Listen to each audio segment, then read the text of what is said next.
औज़ुबिल्लाहि मिनश्शैतानिर्रजीम बिस्मिल्लाहिर्रहमानिर्रहीम रब्बिश्रह ली सदरी व यस्सिर ली अमरी वहलुल उक़दतम मिन लिसानी यफ़क़हू क़ौली.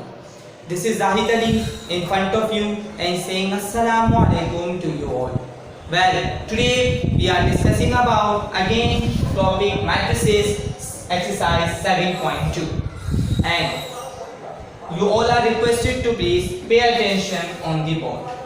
बेटा एक्सरसाइज 7.2 में आज हम क्वेश्चन नंबर 3 की बात कर रहे हैं. एक्सरसाइज 7.2 में क्वेश्चंस हैं हमारे पास इन प्रॉब्लम 1 and 3 यानी 1 से लेकर 3 प्रॉब्लम हमें गिवन है. उसमें हमें बताना है कि कौन से matrices whether the two matrices are equal and explain your answer. अगर 1 से लेकर 3 में जो मैट्रिसेस आपके पास इक्वल हैं तो आपने बताना है कि क्यों इक्वल है, एक्सप्लेन करना है आंसर को. और अगर इक्वल नहीं है तो आपने बताना है क्यों इक्वल नहीं है. सो हम बात करते हैं बेटा पहले क्वेश्चन नंबर 1 की बात करें. हम सॉल्यूशन की तरफ जा रहे हैं. सॉल्यूशन है बेटा हमारे पास. हमने आपसे बात की थी फर्स्ट ऑफ ऑल हमें यहाँ पे जो गिवन है उसको सिंप्लीफाई कर देते हैं कि फॉर एग्जांपल हमारे पास यहाँ पे गिवन है बेटा 5 9 6 and 4 एंड मैट्रिक्स नंबर 2 है हमारे पास 6 minus 1 it's means 5 18 minus 9 it's means 9 5 plus 1 it's means 6 2 plus 2 it means 4. अब हमने बताना है बेटा आपसे प्रीवियस वीडियो में बात की थी बेटा ये हमारे पास क्या कहलाते हैं बेटा जो हमारे पास हॉरिजॉन्टल होते हैं वो हमारे पास क्या कहलाते हैं बेटा रो. क्या कहलाते हैं? रो कहलाते हैं. ठीक है. और जो हमारे पास वर्टिकल होते हैं that is called a column. It's means यहां पर हमारे पास कॉलम 1 2 रो 1 रो 2. ठीक है. इसी तरह बेटा यहां पे देखें तो रो हमारे पास 1 रो है हमारे पास 2 कॉलम हमारे पास है 1 कॉलम हमारे पास है बेटा 2. इट्स मींस कि हमने यहां पे रीजन लिखना है कि हमारा आंसर क्या होगा बेटा. क्या आप खुद बताइए बेटा. Row 1 row 2 row 1 row 2 column 1 column 2 column 1 column 2. It's means the order of the matrices are same. तो हम क्या लिखेंगे the elements and the order means क्या है बेटा. ऑर्डर मींस हमारे पास रोज एंड कॉलम्स. ठीक है बेटा. आपके पास रोज एंड कॉलम्स क्या है बेटा सेम है. ठीक है. तो हमारा रीजन क्या हुआ कि इट इज द इक्वल. तो हमारे पास क्या रीजन है बेटा it is the equal matrix.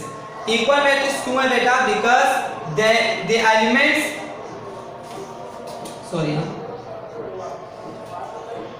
Okay the elements and the order यानी रोज and columns are same.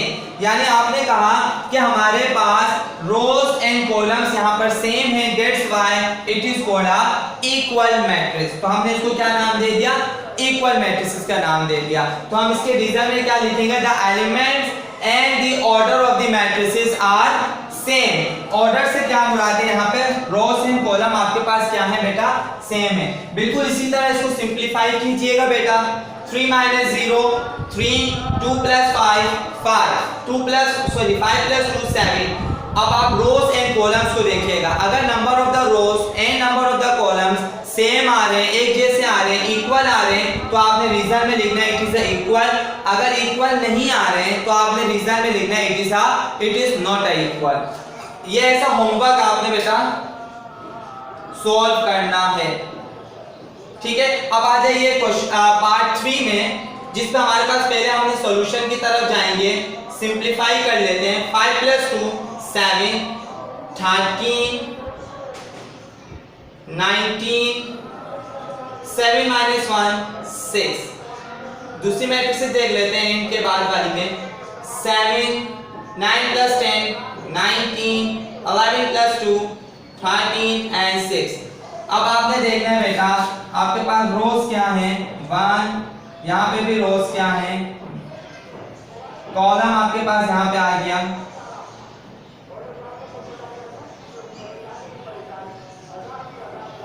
Column 1 यहाँ पे आ गया कॉलम 2। इसी तरह बेटा रो 1 रो 2 कॉलम 1 कॉलम 2। यानी कि आपने रीजन में क्या लिखना है बेटा कि it is a equal matrix, it is a equal matrices because क्यों है, because the order of the matrices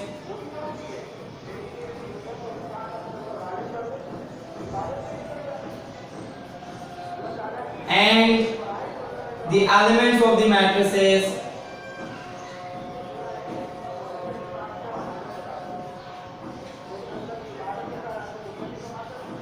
are same। ठीक है बेटा, आपने क्या लिखा, it is the equal matrices, क्योंकि because the order of the matrices, order से क्या मुराद है, the number of the rows and the number of the columns should be same. तो ऑर्डर ऑफ द मैट्रिसेस भी हमारे पास क्या है बेटा, यहाँ पे सेम है। ठीक है, 7 13 19 6, 7 13 96 एलिमेंट्स भी सेम है, rows 2 column 2, number of the rows and columns भी सेम है। इस तरह से ये मैट्रिसेस हमारे पास हो गए इक्वल मैट्रिसेस। ठीक है बेटा, यहां तक हमने 7.2 में क्वेश्चन नंबर 1 और 2 से 2 और 3 को कंप्लीट किया। इसके बाद हम अपने क्वेश्चन नंबर 4 में आते हैं बेटा। क्वेश्चन नंबर 4 की बात करेंगे बेटा। Determine the values of x y, हमने x एंड y की वैल्यूज फाइंड करनी है, that's match each matrices of the equation 2। ठीक है बेटा, अब हम क्वेश्चन नंबर 4 में बात कर रहे हैं बेटा, x और y की वैल्यू हमको क्या करनी है बेटा, फाइंड आउट करनी है। सॉल्यूशन की तरफ जाएंगे, सिंपलीफिकेशन है बेटा, x is all about the 3, y is all about the -7। इसमें कोई सिंपलीफिकेशन की बेटा कोई जरूरत नहीं है, क्योंकि x एंड y की वैल्यू हमें मौजूद है, कोई इतनी सिंपलीफिकेशन की जरूरत नहीं है। क्वेश्चन नंबर 5 आपने बेटा ऐसा होमवर्क यहाँ पर सॉर्ट आउट करना है। ठीक है, क्वेश्चन नंबर 6 पे आ जाइए। √5x equal √5 and √5y equal √5। ठीक है, आपके पास क्वेश्चन है f √5x √5y √5 बिल्कुल इक्वेशन के इक्वल है, बस हमें फाइंड करना है x एंड y की वैल्यू।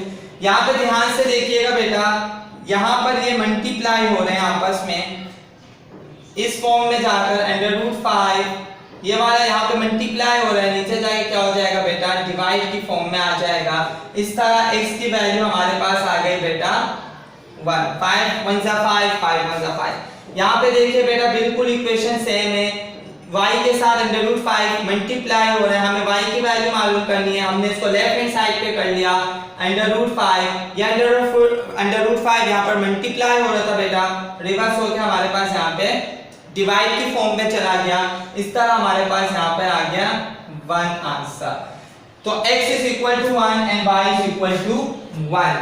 इस तरह बेटा क्वेश्चन नंबर 5 को आपने ऐसा होमवर्क करना है, मैं आपको बता देता हूँ फॉर्म बनाकर। 0.2x इक्वल टू 2 और दूसरी फॉर्म क्या बन रही है 0.3y इक्वल टू 3। अब आप यहाँ पर भी बेटा देखिए 0.2x के साथ मल्टीप्लाई हो रहा है, रिवर्स होकर क्या हो जाएगा डिवाइड के फॉर्म में। इसी तरह यहाँ पर मल्टीप्लाई और रिवर्स होकर डिवाइड की फॉर्म में आ जाएगा, और इस तरीके से डिवाइड होकर आंसर x एंड y की आपने फाइंड करनी है। ऐसा होमवर्क आपने करना है बेटा। होमवर्क सबमिट करवाने आपने सैटरडे को, और होमवर्क के मार्क्स होंगे बेटा। तो please be serious and B consider the all the questions and do all the questions in your copy and submit it on Saturday inshallah। जब तक करे बेटा अल्लाह हाफिज, अपना बहुत ख्याल रखिएगा। Thank you so much for listening my video.